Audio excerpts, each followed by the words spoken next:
Այնպիսի ժամանակներում ենք, որ նույնիսկ չգիտենք այս նկարահանումից եւ ցուցադրության այդ արանքում նորից կունենանք նոր քաղբանդարկյալներ, թե ոչ, որովհետեւ շատ այսպես այս հետընտրական շրջանում աճում են ռեպրեսիաները։ Դուք մի քիչ պատմեք այդ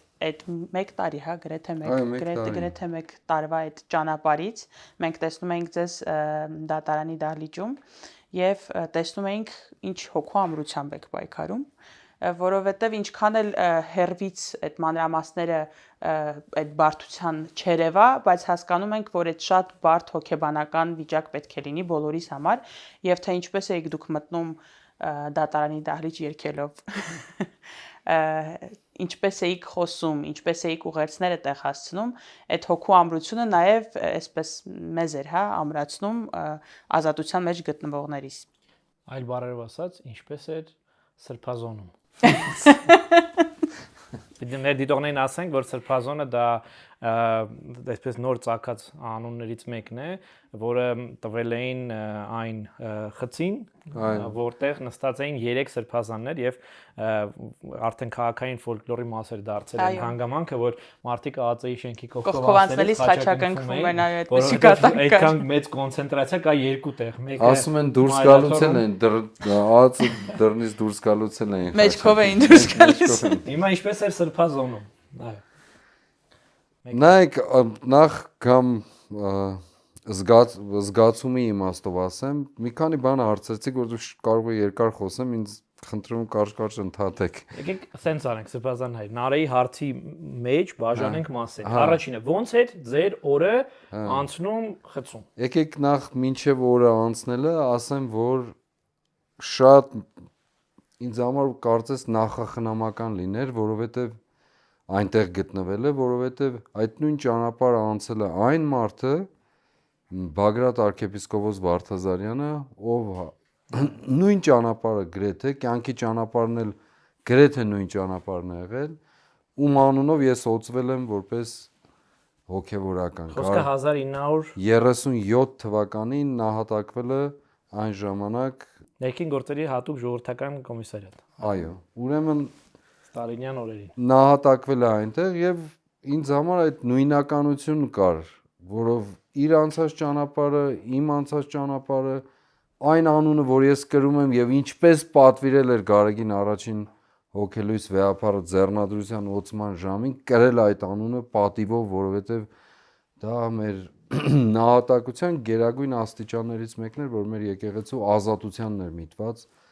սովետական ռեպրեսիաների ժամանակ։ Եվ նաև ուրեմն այնտեղ Միքայել Սրբազանը Շիրակի թեմի առաջնորդը, Արտակ arczepiskopos Սմբատյանցն էլ եղել էր Շիրակի թեմի առաջնորդ, ծագումով էլ Տավուշեցին։ Հիմա այսինքն այս բոլոր խորհրդանիշները կարծես հավաքվել էին այդ խցում, այդ սենյակում։ Եվ գալով արդեն օրվա ընթացքին ասեմ, որ առավոտ շատ կանուխ ենք արթնանում, հետո կար նախաճաշի ժամը բնականաբար, ստուգայցները կային, մարզանքի կամ քայլելու ժամը կար, շաբաթը 3 անգամ լողանալու առիթը կար, դժբախտաբար ամեն օր չէր, բայց ես հասկացա նաև կեսկատակ եմ ասում, որ լողանալը լվացվելու համար չի, հաճույքի համար է։ Այդպես էլ արտահայտվել է։ Ասեմ, որ շատ մեծ գնահատանքով եմ ուզում անդրադառնալ ամբողջ անձնակազմին, շատ բարձր մտածողությամբ եւ շատ հարգանքով, շատ պատշաճ աստիճանով եւ նաեւ մեզ համար բնականաբար առաջնահերթ էր պատարակների մատուցումը, որը դա էլ կազմակերպեց տեղի ունեցավ մինչև մարտ ամիսը, հետո ես հրաժարվեցի, որովհետեւ բանտերի ներքին գործերի նախարարությանը բանտային ծառայությունը կալանավայրերի եւ բանտային ծառայությունը կարծեմ կոչում չէ նախարարության մեջ, նրանք խզել են կապը Մայրաթորի բանտային ծառայության հետ, բանտային հոգևոր առաջնորդության հետ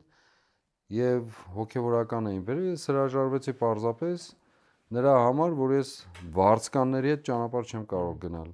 Ինչքան էլ ինձ համար դաժան լինի, ես ընդունեցի դա ինձ համար որպես հոգևոր հացադուլ։ Բայց այդուհանդերձ շատ ավելի Աստված մեծ դուռ բացեց ինձ համար եւ ինքս էի արդեն պատարակը մատուցում քայլելու ժամանակ, զբոսանքի ժամին եւ փառք Աստծո, որ հավանաբար բոլորն էլ լսում էին, հասնում էր բոլորին, կալանաբայրում գտնվողներին, բոլորի սրտերին հավանաբար հասնում էր եւ դա ինձ համար ավելի մեծ մխիթարություն բերեց։ Մի տեսակ մի դուռը փակվեց, մի ավելի մեծը բացվեց։ Իսկ ուզում եմ այ նորից կրկնելով, շատ մեծ գնահատանք բուժանձնակազմին ամբողջ քրեակատարողական հիմնարկի, ողջ անձնակազմին, իրենց ծառայության համար, վերաբերմունքի, կարող եմ ասել խնամքի համար, ամեն առիթով մարդիկ պատրաստ էին բոլոր ծառայություններին։ Հիմա չգիտեմ, այս խոսքերից իրենց վնաս կբերի, թե օգուտ կբերի,